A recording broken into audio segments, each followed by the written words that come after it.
Hello दोस्तों, स्वागत है आप सभी का। तो आज का ये वीडियो क्लास 10 संस्कृत 2024 बोर्ड के लिए सबसे ज्यादा महत्वपूर्ण है, क्योंकि आज के वीडियो में हम लोग देखने वाले हैं संस्कृत का प्रैक्टिस सेट बी, जो आपके सीजी बोर्ड एग्जाम 2024 के लिए सबसे ज्यादा इंपॉर्टेंट है। 18 मार्च को आपका संस्कृत का पेपर है। 100% ऐसे ही क्वेश्चन आएंगे। तो इस वीडियो में हम संस्कृत के सारे महत्वपूर्ण प्रश्नों का एनालिसिस करेंगे। तो वीडियो को लाइक और अपने दोस्तों में भी शेयर करें। तो चलिए आज के इस वीडियो को करते हैं स्टार्ट। तो ये संस्कृत का सेट भी है, जिसमें निर्देश दिया गया है सर्वे प्रश्न समाधेय, या अर्थात आपको सभी प्रश्नों का समाधान करना है। दूसरा दिया है सुंदरम सुस्पष्ट लिखत, आपको सुंदर और सुस्पष्ट लिखना है। तो प्रश्न एक दिया है अधोलिखित गद्यांश हिंदी भाषा या अनुवाद कुरुत। तो आपको अधोलिखित गद्यांश दिया जाएगा, जिसको आपको हिंदी भाषा में अनुवाद करने के लिए आएगा ही आएगा क्वेश्चन। फिर ये आएगा ही आएगा, और वो भी एक नहीं दो आता है। नीचे में भी दूसरा भी क्वेश्चन वही है, अधोलिखित गद्यांश हिंदी भाषा या अनुवाद कुरुत, अर्थात आपको दो अधोलिखित गद्यांश आएंगे जिसको आपको हिंदी में अनुवाद करना है, जो कि वेरी इजी। तो आप इन प्रश्नों को जरूरी रूप से तैयार करके रखें। तो आपको इन दोनों को तैयार कर लेना है। क्या क्या है, भातृवर मम तुम कन्ये पुत्र समेस्तः, तो ये सभी क्वेश्चनों को आपको तैयार कर लेना है फ्रेंड। दो हिंदी भाषा अनुवाद करने के लिए आएगा। आइए हम लोग तीसरा प्रश्न देखते हैं। मैं पढ़ नहीं रहा हूँ फ्रेंड, पढ़ूंगा तो बहुत टाइम हो जाएगा, तो हम सिर्फ यहाँ पे एनालिसिस कर रहे हैं। तो आपको इन सभी क्वेश्चनों को तैयार कर लेना है। तीसरा प्रश्न दिया है अधोलिखित श्लोकम अनुवाद हिंदी भाषा लिखित। तो यहाँ पे आपको श्लोक भी दिया जाएगा, श्लोक भी दिया जाएगा हिंदी भाषा में अनुवाद करने के लिए, ठीक है। और वो इसे भी आपको दो श्लोक दिया जाएगा, दो गद्य दिया जाएगा जैसे हिंदी में आता था वैसे ही, और दो पद्य यानी कि श्लोक आएंगे आपको हिंदी भाषा में अनुवाद करने के लिए, ठीक है। इस तरीके से तो अच्छे से पढ़ लीजिए इस श्लोक को। पांचवा प्रश्न दिया है वाक्यम शुद्धम कृत्वा लिखत। तो आपको वाक्य शुद्ध करके लिखना है। सुशीला पुस्तकम पठितवती, तो इसको आपको शुद्ध करना है। दूसरा दिया है भवान कुत्र गच्छन्ति, इसको भी आपको शुद्ध करके लिखना है। और तीसरा है अहम स्व अगच्छम, तो इसे आपको शुद्ध करके लिखना है। छठवां प्रश्न दिया है विग्रह पदा नाम समासिक शब्द लिखत्वा नाम लिखत, यानी कि समास से भी क्वेश्चन आएगा ही आएगा फ्रेंड। तो आप समास को अपना स्ट्रॉन्ग रखिए। तो समास में दिया है जलस्य अभावः, दूसरा है लंबवत उदरम, और तीसरा है न स्वस्थ। तो इसको आपको समास करके समास का नाम भी लिखना है, ठीक है। तो आप समास को अपनी स्ट्रॉन्ग रखिए। आइए हम सातवां प्रश्न देखते हैं। सातवां दिया है अधोलिखिता नाम शब्दा नाम विभक्ति वचनम लिखत। तो आपको फ्रेंड्स इसमें इस दिए गए शब्द के विभक्ति और वचन लिखना है, जो वेरी इजी और मोस्ट इंपोर्टेंट क्वेश्चन है, और ये क्वेश्चन आएगा ही आएगा। तो आपको इन सभी का विभक्ति कौन सा है और वचन कौन सा है ये बस बताना है फ्रेंड, ठीक है। तस्मै में कौन सा विभक्ति और वचन है, कवीना में कौन सा विभक्ति और वचन है, और जनकेशु में, ठीक है। तो ऐसे ही क्वेश्चन आपको आएंगे, और ऐसे ही क्वेश्चन आपको अपने बोर्ड में देखने को मिलेगा। आठवां प्रश्न दिया है अधोलिखितेषु चतुर्णा प्रश्नाम उत्तराणि हिंदी भाषाएं लिखत। तो आपको 4 क्वेश्चन हिंदी भाषा में उत्तर देने के लिए आएगा, जो कि वेरी इजी होता है ना। क्योंकि संस्कृत में क्या है, एक ही सेंटेंस में आपको उत्तर देना होता है, जो कि बहुत सिंपल होता है। तो आपको 4 क्वेश्चन का उत्तर हिंदी भाषा में लिखना है, ठीक है। यहाँ पे हमें 6 क्वेश्चन दिए गए हैं, 1 2 3 4 5 6 क्वेश्चन। इनमें से किसी 4 क्वेश्चन का आपको उत्तर देना है। पहला प्रश्न है मानव केन अद्वितीयवान भवति। दूसरा दिया है सन्मित्रस्य किम लक्षणम प्रवदन्ति संताः। तीसरा क्वेश्चन दिया है कोरबा नगरम किमर्थम प्रसिद्धम। चौथा प्रश्न है वरस्य ज्ञातिभिः जनः कस्य स्वागतम कुर्वन्। पांचवा है मंगलयानम कुतः विमुक्तम। और छठवा दिया है देवाना माता अदिति किम करोति। तो ये सभी के सभी क्वेश्चनों को आप तैयार करके रखिए फ्रेंड्स, सभी के सभी मोस्ट इंपॉर्टेंट है, और भी आपके लिए प्रैक्टिस सेट आने वाला है। नवा प्रश्न है अधोलिखितेषु चतुर्णा प्रश्नाम उत्तराणि संस्कृत भाषा लिखत। और 4 प्रश्नों के उत्तर आपको संस्कृत भाषा के में लिखने के लिए आएगा, ठीक है।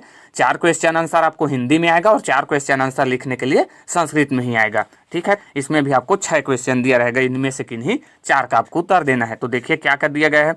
पहला है मुद्रा राक्षस इति नाटकस्य रचितः कौन, ये आपको बताना है। दूसरा है तंडुलस्य पाक कार्य काः कुर्वन्ति, तंडुलस्य पाक कार्य काः कुर्वन्ति।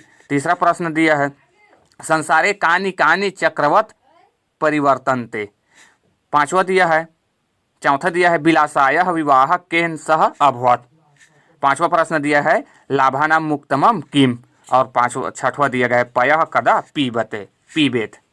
तो ये सभी के सभी क्वेश्चनों के आंसर आपको संस्कृत में देना है। तो आप क्वेश्चन आंसर को संस्कृत और हिंदी दोनों में रखिए, ठीक है ना। चूंकि 10वां प्रश्न दिया है, 10वां प्रश्न अब में बटा है, तो अ दिया है हमें अधोलिखितम अपठितांशम पठित्वा निर्देशानुसारेण संस्कृत भाषाया उत्तरतः।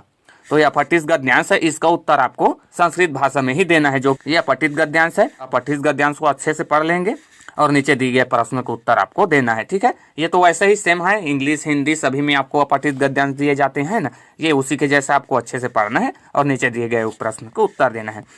वह हमें दिया है भवतः नाम श्रेयः अस्ति, भवतः नाम श्रेयः अस्ति, भवान दुर्ग नगरे निवसन्ति, स्वमित्रस्य प्रेमस्य कृते स्वाध्यायनस्य वर्धयन् तम परीक्षायां सफलताये वर्धापनम पत्रम कोष्टक प्रदत्त पदानाम लिखत।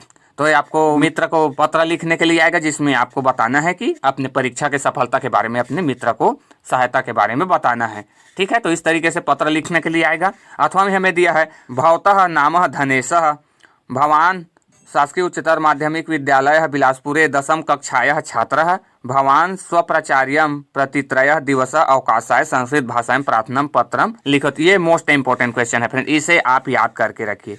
3 दिवस के लिए संस्कृत में अवकाश पत्र। ठीक है, ये 3 दिन के लिए हमेशा पूछा जा रहा है, तो इसको आप 100% तैयार करके रखिए, ये क्वेश्चन आना ही आना है। ठीक है, तो प्रश्न 11 है स्वपाठ्य पुस्तकात् तस्य सूक्तिः लिखत यो अस्मिन् प्रश्न पत्रे नागच्छत। तो आपको 4 सूक्ति लिखने के लिए 100% आएगा फ्रेंड, तो आप कम से कम 5 से 6 सूक्ति याद रखिए। वो ऐसे 4 सूक्ति लिखना है जो इस प्रश्न पत्र पर ना आया हो। ठीक है, तो 5 से 6 छोटे छोटे सूक्ति होते हैं फ्रेंड, और ये मोस्ट इंपोर्टेंट और वेरी इजी होते हैं। ठीक है, तो ये तो आपका एक्स्ट्रा ऑर्डिनरी मार्क है। ठीक है, से सिंपल संस्कृत में आपको सूक्ति मिल जाएंगे, तो याद करके रखिए। 12वां प्रश्न है श्लोकस्य रिक्त स्थानम पूरयित्वा लिखत, श्लोकस्य रिक्त स्थानम पूरयित्वा लिखत। तो आपको ये स्थान दिया गया है, इसको आपको फुलफिल करना है। अथवा में हमें दिया है स्वपाठ्य पुस्तकात् द्वय श्लोकोय लिखत यो अस्मिन् प्रश्न पत्रे नागच्छत। तो आपको अपने पाठ्य पुस्तक से 2 श्लोक लिखना है जो प्रश्न पत्र पे न आया हो, तो ये भी 100% आएगा ही आएगा फ्रेंड। तो आपको कम से कम 3 से 4 आप श्लोक याद करके रखिए, यहाँ से आपको नंबर नहीं जाना चाहिए। ठीक है, 4 सूक्ति से और 2 श्लोक से ये 100% आएंगे। आप कहीं से भी हो अपने पाठ्य पुस्तक से याद रखिए, ये आपसे क्वेश्चन छूटना नहीं चाहिए। 13वां प्रश्न दिया है संस्कृत भाषाएं निबंध लेखनम कुरुत किमपि एकम। तो आपको एक विषय पर निबंध लिखना है संस्कृत में। तो पहला दिया गया है बीटा अर्थात क्रिकेट, ये भी इंपॉर्टेंट है फ्रेंड्स, इसको याद रखना चाहते हो इसे याद रख लो। पहला इंपॉर्टेंट है बीटा, और दूसरा है महाकवि कालिदास। इसको तो आप हमेशा याद करके ही रखिए, ये हर साल पूछा जा रहा है, एक साल भी ऐसा नहीं गया है जिस साल नहीं पूछा गया, हर साल पूछा जा रहा है। तो आप महाकवि कालिदास को 100% याद करके रखिए, ये आएगा ही आएगा, हर साल पूछा गया है। और दूसरा मोस्ट इंपॉर्टेंट है बीटा, इन दोनों को आप याद कर लीजिए, इन दोनों से बाहर क्वेश्चन, अर्थात ये दोनों 100% आएगा, महाकवि कालिदास और बीटा। 14वां प्रश्न है, 14 प्रश्न अब हमें बटा है। 14 प्रश्न हमें दिया है अ उचित स्तंभन सुमेलम कुरुत। तो इसमें आपको उचित संबंध जोड़ना है, उचित संबंध जोड़ना है आपको। और ब दिया गया है उचित शब्दम चित्वा लिखत। तो ये हमारा ऑब्जेक्टिव क्वेश्चन है फ्रेंड, यही पे हमारा ऑब्जेक्टिव क्वेश्चन दिया गया है 14 में। हमें उचित संबंध जोड़िए दिया गया है, जो कि सिंपल है, आप लोग बना सकते हैं ना, देख लीजिए, ये आपसे बनना ही चाहिए फ्रेंड। वह है उचित शब्दम चित्वा लिखत, यानी कि ये सही विकल्प है, आपको सही विकल्प में से चुनना है। सर्वत्र न भवंती का न भवंती, तो आपको ऑप्शन में से चुनना है। दूसरा है भिन्न प्रकृतिकम पदम अस्ति, तो क्या है, क ख ग में दिया गया है, देख लीजिए। तीसरा है कालादंतरम इति पदस्य शुद्ध संधि विच्छेदम पदम अस्ति, तो एक कालांतरम का शुद्ध संधि विच्छेद क्या होगा, ये आपको बताना है। चौथा दिया है अधोलिखितेषु पदेषु उपसर्गो नास्ति, तो इनमें उपसर्गो किसमें है, ये आपको बताना है। 5वां है महानदी सिहावा पर्वतात प्रभवती, अस्मिन् वाक्ये पर्वतात पदे विभक्ति अस्ति, तो इसमें कौन सी विभक्ति है, ये आपको बताना है। ठीक है, तो सिंपल पूछे गए हैं। और स दिया है उचितम विकल्पम चित्वा रिक्त स्थानम पूरित, तो आपको कुछ ये विकल्प दिए गए हैं, इनको आपको खाली स्थान में भरना है फ्रेंड। तो ये तो सिंपल है, इसको भी आप अच्छे से तैयार करके रखिए।